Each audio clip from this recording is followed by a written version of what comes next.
Há mais de 26 anos, o Partido Comunista Chinês iniciou uma campanha de perseguição dentro do país, que afetou entre 70 e 100 milhões de pessoas. Essas pessoas perseguidas eram praticantes de uma disciplina espiritual chinesa conhecida como Falun Gong ou também Falun Dafa. Agora, o que chama atenção é que isso está sendo escondido do mundo não somente pelo próprio Partido Comunista Chinês, mas também por meios de comunicação ocidentais. Para saber mais sobre isso e o que realmente está acontecendo, nós vamos conferir agora o trecho de uma entrevista realizada pelo meu colega na edição americana do Epoch Times, o jornalista Joshua Phillip, com Levi Braude, o diretor executivo do Falun Dafa Information Center, uma organização de direitos humanos que vem pesquisando e expondo essa situação. Vamos conferir a entrevista. Então eles estão expondo os funcionários do PCC que participam da perseguição na própria comunidade? Bem local mesmo? Bem local, mas também abrangendo um quadro maior, porque, novamente, muitas pessoas na China cresceram com a mídia estatal. Elas não têm um entendimento claro sobre a Praça da Paz Celestial, o grande salto adiante, a Revolução Cultural. Mesmo tendo vivido parte disso, tudo isso foi muito encoberto. Entendo. E esse é um ponto importante, porque mesmo fora da China, muita gente sabe que lá você não pode falar, por exemplo, sobre o massacre da Praça da Paz Celestial. As pessoas simplesmente não sabem ou essa informação é suprimida. E você está dizendo que existem muitos outros episódios como esse que são suprimidos. Então, quando essas pessoas expõem o PCC dentro da China, elas estão contando toda essa história que, de outra forma, o povo chinês não tem permissão para conhecer. É isso que está acontecendo? Exatamente. Só para dar um exemplo disso, normalmente durante a noite e de forma clandestina, eles imprimem grandes quantidades desses panfletos. Então, a comunidade local de praticantes do Falun Gong e também alguns apoiadores sai distribuindo esse material nas suas vilas, cidades, edifícios residenciais, apartamentos. Constantemente, nos últimos 15 anos, as pessoas têm recebido esses folhetos que contam coisas que elas nunca ouviram na mídia estatal. E isso representa uma enorme ameaça para o regime chinês. Então, o estado atual da perseguição é o seguinte: a tortura continua, as detenções arbitrárias e até a extração forçada de órgãos, tudo isso, pelo que sabemos, ainda acontece. Existe esse movimento normal de desobediência civil acontecendo ao mesmo tempo. Esse movimento tem despertado diferentes partes da China, não apenas sobre o que aconteceu com o Falun Gong, mas também sobre o que está realmente acontecendo com o regime chinês. Isso é incrível, porque a maioria das pessoas nunca ouviu falar disso, do que realmente está acontecendo na China. Algumas até me perguntam, por que não ouvimos falar disso no Ocidente? Por que isso não aparece? Como é possível que exista um movimento pacífico de desobediência civil onde as pessoas estão expondo a história oculta do PCC dentro da China e a gente nunca ouve falar? Essa é provavelmente a pergunta que mais recebemos. Por que isso não está nas manchetes? Acho que é uma história triste e muito trágica sobre a relação entre a nossa mídia e a China. A mídia aqui nos Estados Unidos também? A mídia aqui nos Estados Unidos e até certo ponto no resto do mundo, mas nem sempre foi assim. Nos primeiros 3 anos da perseguição, houve um trabalho jornalístico muito bom. O Wall Street Journal ganhou um prêmio Pulitzer. As pessoas geralmente esquecem disso. Em 2000 e no começo de 2001, eles foram os primeiros a expor para o mundo que os praticantes de Falun Gong estavam sendo detidos em massa e estavam sendo torturados até a morte em prisões e cadeias. Eles ganharam o Pulitzer por isso. O Washington Post também fez um trabalho maravilhoso. Foram os primeiros a registrar oficialmente que isso não era obra de alguns policiais descontrolados ou de um grupo marginal. Isso vinha diretamente de Pequim. Eles informaram que era a ordem usar tortura e lavagem cerebral contra os praticantes do Falun Gong. Então houve esse jornalismo de qualidade no início, mas por volta de 2002, 2003, todo mundo ficou em silêncio.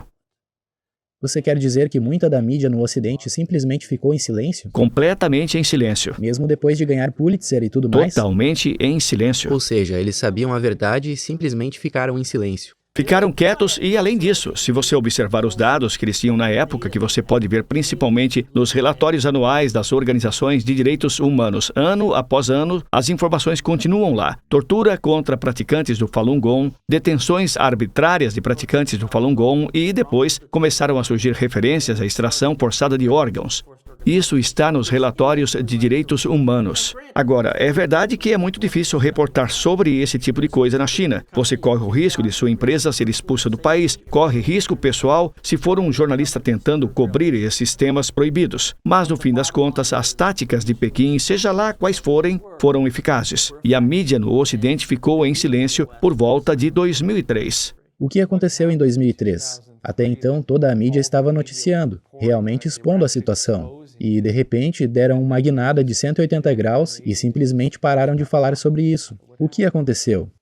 Acho que desde o dia em que a perseguição começou, o regime chinês não estava realmente preparado para conduzir uma repressão dessa escala no cenário mundial, ainda mais na área da internet. Eles estavam acostumados com a revolução cultural, com o grande salto adiante, quando podiam fazer esse tipo de coisa sem que houvesse um microscópio apontado para a China. Mesmo o massacre da Praça da Paz Celestial aconteceu numa época em que as capacidades de comunicação ainda estavam engatinhando. Essa foi a primeira vez que tentaram realizar uma perseguição em plena era da internet. E acho que, no começo, eles estavam bem atrasados e desorientados. Quando lançaram a perseguição, não tiveram uma reação bem planejada. Levaram muitos meses para explicar ao Ocidente o que estavam fazendo. As duas desculpas que inventaram foram que o Falun Gong estava bloqueando o trânsito e perturbando a ordem social.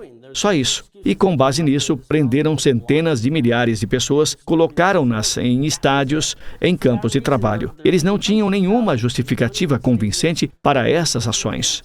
Então, acho que não estavam preparados para o escrutínio da mídia no início, mas depois se adaptaram. Obviamente, eu não estive nas reuniões internas das grandes empresas de mídia nem nas salas de decisão em Pequim, mas é só olhar o padrão. Cobertura jornalística intensa até 2002, 2003 e depois silêncio. E os dados que temos depois disso apontam duas coisas. Em um caso, falamos diretamente com uma agência de mídia que disse: não podemos cobrir o Falun Gong ou então não poderemos fazer cobertura dos Jogos Olímpicos de 2008. Isso foi em meados dos anos 2000, ou seja, claramente houve pressão sobre eles. Além disso, desde então, vimos repetidamente que quem tenta cobrir o Falun Gong acaba sendo barrado ou cancelado. Por exemplo, o Washington Post tentou fazer uma matéria há uns 10 ou 12 anos. Eles estavam prestes a publicar, enviaram o e-mail final para a embaixada chinesa em Washington, pedindo um comentário e a matéria foi cancelada.